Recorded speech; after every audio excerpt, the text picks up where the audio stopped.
Serial तुमसे तुम तक इस वक्त अपने सबसे ज़बरदस्त और इमोशनल मोड पर पहुंच चुका है। कहानी में ऐसा धमाकेदार ट्विस्ट आया है कि दर्शकों की धड़कनें तेज़ हो गई हैं। जहां एक तरफ खुशियों का माहौल है, वहीं दूसरी तरफ किसी का दिल पूरी तरह टूट चुका है। कहानी शुरू होती है उस सीन से जहां मोहित और अनु अपनी अपनी शादी के कार्ड लेकर आर्य के पास पहुंचते हैं। दोनों पूरे कॉन्फिडेंस के साथ आर्य को अपनी शादी का न्योता देते हैं। आर्य यह सब देखकर बिल्कुल सुन्न रह जाता है। उसे समझ ही नहीं आता कि वह क्या बोले, कैसे रिएक्ट करे। उसके चेहरे पर दर्द साफ नजर आता है, लेकिन वह अपने जज्बात किसी को दिखा नहीं पाता। मोहित माहौल को हल्का करने की कोशिश करता है और मजाक में कहता है कि अनु, मैं ही अकेले क्यों बोलूं, कर लेते रे, तुम्हारे भी तो सर हैं, तुम भी कहो ना। अनु थोड़ी हिचकिचाहट के बाद आर्य से कहती है कि वह उनकी शादी में ज़रूर आए। यह बात आर्य के दिल में तीर की तरह चुभ जाती है। उस वक्त आर्य का दिल चाहता है कि वह ज़ोर ज़ोर से रो पड़े, चिल्लाए, गुस्से में उन दोनों को वहाँ से निकाल दे, लेकिन वह खुद को संभाल लेता है। वह खामोश रह जाता है क्योंकि उसे पता है कि अब कुछ भी कहने से हालात नहीं बदलेंगे। उसकी यह चुप्पी ही उसके दर्द की सबसे बड़ी गवाही बन जाती है। इसके बाद कहानी आगे बढ़ती है और दर्शकों को दिखाया जाता है कि अनु के परिवार वाले इस रिश्ते से कितने खुश हैं। उन्हें यकीन ही नहीं हो रहा कि उन्हें मोहित जैसा समझदार और पढ़ा लिखा दामाद मिलने वाला है।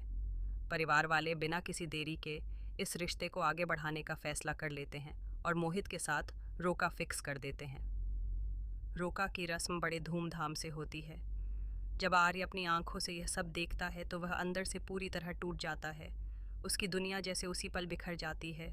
अनु एक पल के लिए उसे रोकने की कोशिश करती है, शायद उसका दर्द समझना चाहती है, लेकिन तभी मोहित वहां आ जाता है और अनु से सवाल करता है कि वह यहाँ क्या कर रही है। मजबूरी में अनु उसके साथ चली जाती है और आर्य वहीं अकेला खड़ा रह जाता है। इसके बाद आर्य अचानक वहां से गायब हो जाता है। कोई नहीं जानता कि वह कहाँ गया है। वह अपने दर्द को भूलने के लिए शराब का सहारा लेता है। वह इतनी ज़्यादा ड्रिंक कर लेता है कि उसे खुद का होश नहीं रहता।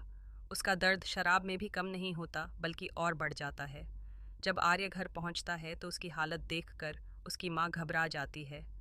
वह पहले से ही बहुत टेंशन में होती है। वह झेंडे से कहती है कि किसी भी हाल में उसके बेटे को इस सदमे से बाहर निकालना होगा, वरना वह पूरी तरह टूट जाएगा। माँ का डर बिल्कुल जायज़ होता है। झेंडे खुद भी आर्य की हालत देखकर परेशान हो जाता है, लेकिन वह माँ को भरोसा दिलाता है कि वह आर्य को संभालेगा। वह सोच में पड़ जाता है कि आखिर अब वह क्या करे, कैसे आर्य को इस दर्द से बाहर निकाले। दूसरी तरफ अनु भी अंदर से खुश नहीं है। वह भले ही इस शादी के लिए आगे बढ़ रही है, लेकिन उसका दिल कहीं न कहीं भारी है। वह मोहित से अपनी फैमिली की वजह से शादी करना चाहती है, लेकिन वह मोहित को धोखा भी नहीं देना चाहती। इसी वजह से वह आर्य से दूरी बनाए रखती है और उससे बात तक नहीं करती। अब कहानी में एक और बड़ा मोड़ आता है। मोहित और अनु दोनों ऑफिस में इनविटेशन कार्ड लेकर पहुंच जाते हैं।